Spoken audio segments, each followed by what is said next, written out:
Hi all my orchid buddies. Join me for an episode of Orchids and Blooms and a sneak peek at November blooms in development.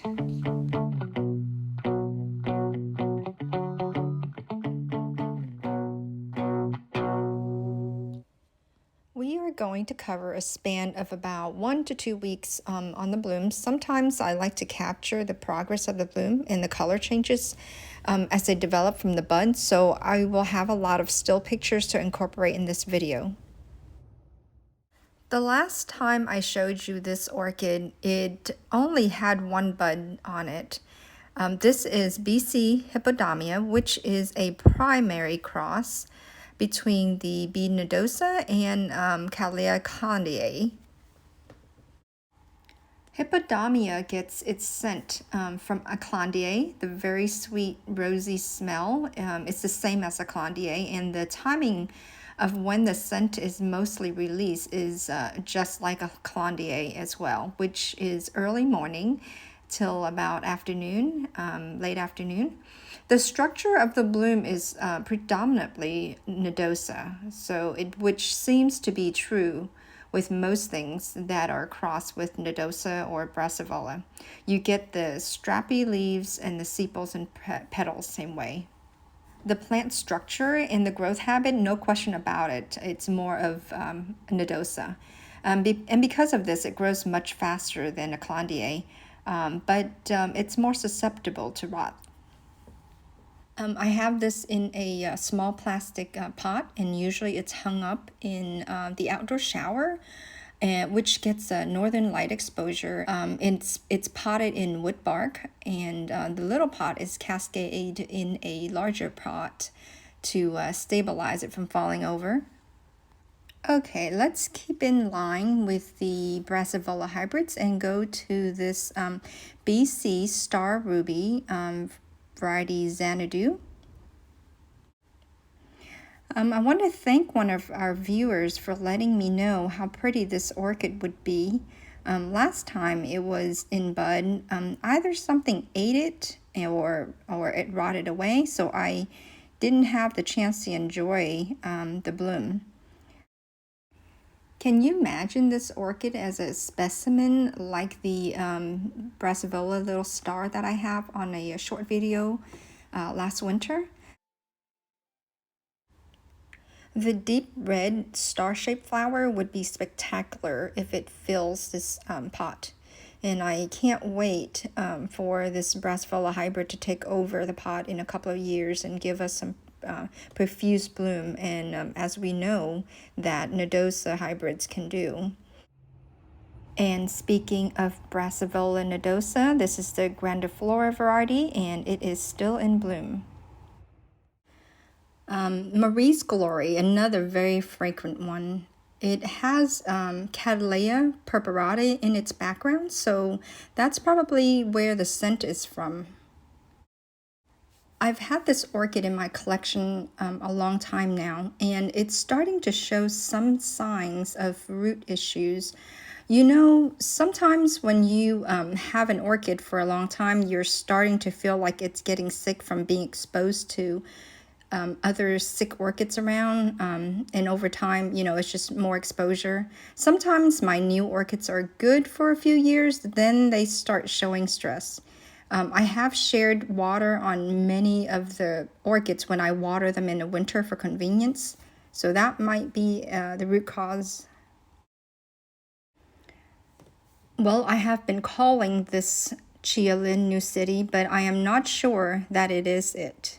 One of the viewers says that his looked different, so I am questioning this.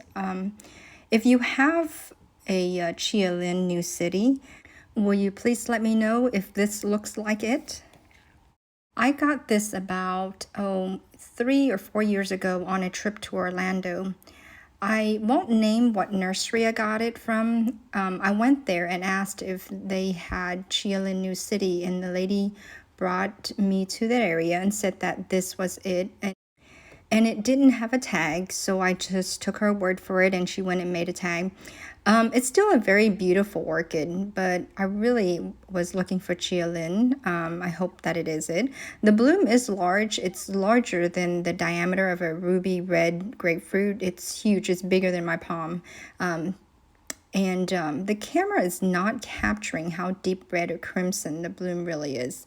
I have tried to take pictures and videos in different lighting, and the bloom always comes out a little bit too light. And you notice how deep red the leaves are? Surprisingly, this wasn't due to the sun. I grew this most of the year in the area by the pond, but it hung far back towards the shower wall, so it didn't get much light, and it's under black shade cloth that's 70% shade. So when I saw the bud developing, I pulled it out of the that area and hung it by the shower to get more light. All right, to the next set of orchids, and you are probably tired of seeing these two baskets. Sorry about that. The left one is a bundle of Dendrobiums from Williams' collection, and the right one is from I think it's an orchid order from Carmilla's Orchid in Hawaii about a year ago, commemorating William.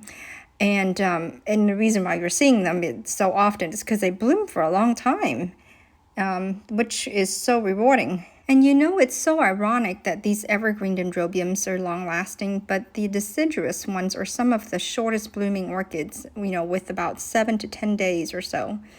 I'll go ahead and list all the blooming dendrobiums from these two pots in the description below. This next one is a native of Southeast Asia area.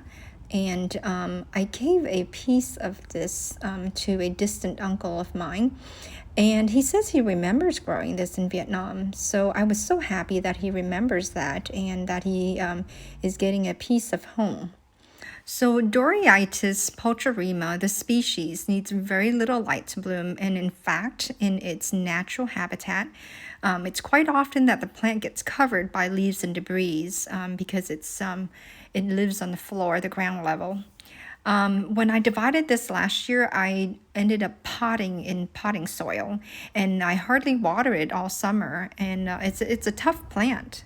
Next one is Dendrobium Enobi Splash, another one of the little dendrobiums that I love.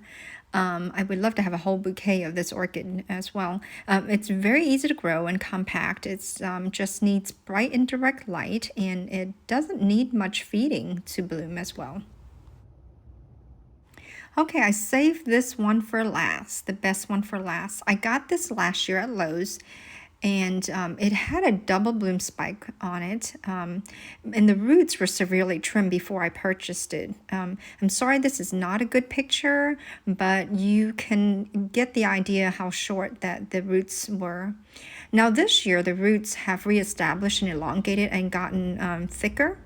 However, I do not have a double spike. I haven't fed the orchid in more than a month, just got busy with the fall vegetable garden, so I didn't stick to my goal of making sure to fertilize weekly towards the end. So, but the bloom is so pretty in a bright, brilliant blue color, and it's very striking even from a distance.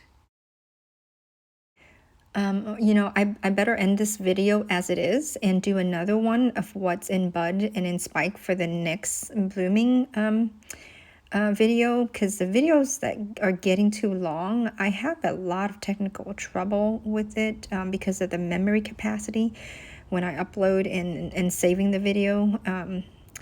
Anyway, all right, I'll see you on the next one. Bye. Thanks for hanging around.